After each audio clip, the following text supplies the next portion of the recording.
na ang Iglesia ni Cristo ay pabor.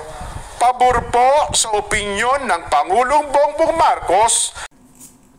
Hello po mga ka-travel. Nandito na naman po ang inyong lingkod. Kumusta na po kayo? Sana po kayo ay nasa mabuting kalagayan. Huwag na tayo magpaligoy-ligoy. Magkukomento lang tayo at magbibigay ng opinion dito sa lumabas kahapon na breaking news about sa INC na susuporta pabor doon sa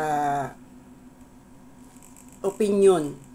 Okay po? Kasi naka-quote po doon kasi ay pabor doon sa opinion na ibinigay ni PBBM about doon sa i-impeach kaya BP Sara. Kasi hindi naman porque meron tayong, ako opinion ko rin to, no, na hindi para bang may nagawa ngang kasalanan agad, i-impeach agad. Kasi sa ganung mga, lalo na sa mga public servant at vice president or president, hindi naman kaagad-agad yun, hindi naman agad gawan agad ng aksyon.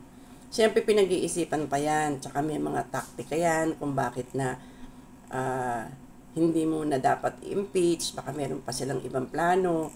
Or yung sinabi nga ni PBBM na marami pang problemang haharapin, pag pinasok pa yan, lalo pang dadami yung problema, madadagdagan pa yung problema, mas gusto nga natin ng kapayapaan.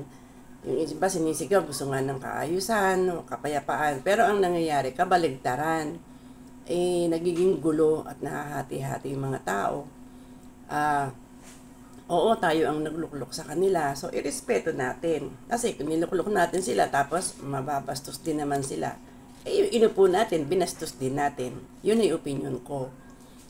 Sa opinion kasi ni PBBM, na huwag mo nang gawin yun. Kasi, maaabala din kasi yung gobyerno eh. Kasi sa halip na mas maraming pang problema ang maaasikaso at mapagtutulungan nilang dalawa, nahati pa silang dalawa. Imbis na dalawa silang tumatrabaho, maasikaso sa bansa, dahil kaya sila binoto, para maging tagapaglingkod, maglingkod sa bayan. Lagi naman nila sinasabi yun.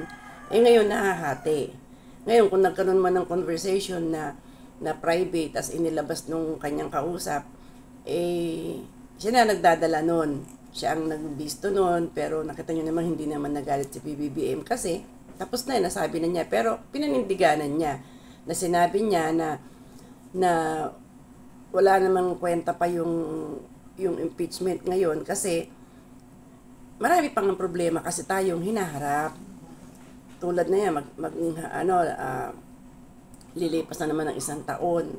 Diba, may panibagong taon na darating. So, kailangan ihanda na naman nila yung kanilang sarili para maglingkod sa bayan. Pero yung iba kasi, sa pagkakadinig doon sa balita ng Net25, dapat inano nyo yung, anong tawag dito? Pinag-aralang mabuti kung ano yun. Kasi Tagalog naman eh. Medyo malalim nga lang kung ikaw kung Inglesero ka at hindi ka talagang Pilipino, at kung halimbawa Pilipino ka nga, hindi ka naman masyadong marunong sa malalim na Tagalog, mahihirapan kang intindihin.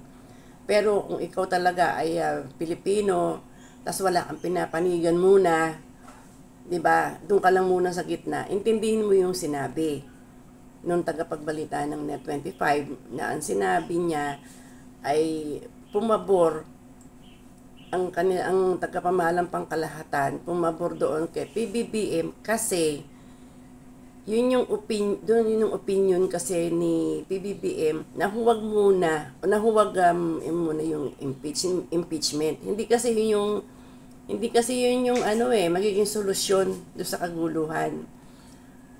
Ang sinasabi lang doon mas marami pang dapat muna. Para bang lang yan priority, kahit sa mga na-aksidente. Hahanapin mo yung naghihingalo. Yung patay, hindi na yung gagalawin mo na. Patay na yan Pero yung naghihingalo, uunahin yan. Yan ang prioridad. Kasi yun ang dapat unang tulungan. Ganon yun. Yun yung opinion ko at pagkakaunawa ko na dapat din natin, namnamin nyo rin, hindi ko masabing gawin yung ginagawa ko. Ang ibig ko lang sabihin, unahin lang muna kung ano yung mas nangangailangan. Ito si isang tao lang na ating napaaalisin, i-impeach, o itong mga tao na naghihintay na maraming pangangailangan, wala nang makain, yung mga may sakit, yung mga walang lupa, di ba? Uunahin lang yun, priority yun.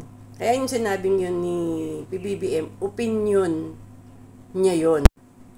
Di ba? Sa opinion niya. So, bilang naman mga INC, syempre mamamayan nagbumoto, syempre, aaralin din, bakit ba ganun ang sinabi ni PBBM? Di ba? So, ang para din sa akin, mas okay na wag muna. Ngayon, yung mga individual na sasampa ng impeachment, okay lang yung go kayo, wala namang problema dun eh. Congressman kayo, yung mga napasok ng mga impeachment, okay lang. Kaya lang, ang inaano dito, yung kapayapaan, kaayusan, hanggat maaari, huwag kayong magmamadali. Kasi minsan kailangan lahat ng bagay pinag-iisipan. Pag-isipang mabuti, kung makakabuti ba yon o hindi. Tama ba yung gagawin na sa opinion nila tama o mali? So, alin ang uunahin na ipaprioritize? Siyempre, yung problema ngayon, harapin muna. Huwag na yung may problema na, sang katotok na yung problema, dadagdagan nyo pa ng problema, magkakagulo talaga. Yun lang ang ibig kong ipaliwanag.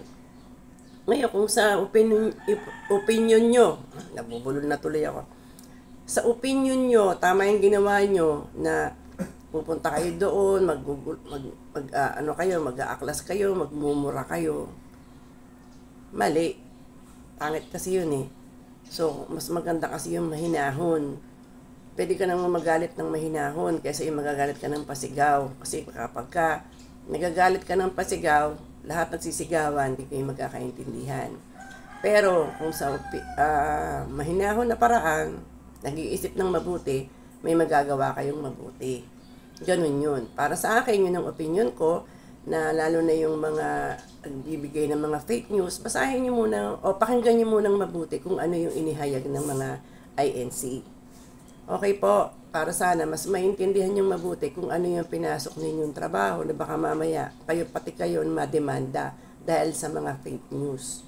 Okay po, shoutout na lang din po doon sa mga napapanood ko ng mga vlogger, Freddy Valera, Attorney Claire, Nyolo, Chris Ulo, yan yung mga na ipapaliwanag nilang mabuti. Pinapanood ko rin naman kasi sila.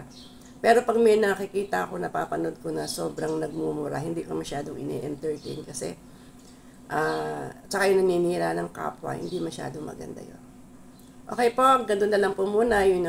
Kaya nga meron tayong kanya-kanyang opinion, di ba? Meron tayong kanya-kanyang perspective. Wala namang maling opinion. Yun pansarili lang naman natin. Ngayon, kung gusto niyo makinig, kung ayaw niyo, nasa sa inyo na rin po yun. At shoutout po sa lahat ng aking mga subscribers, friends.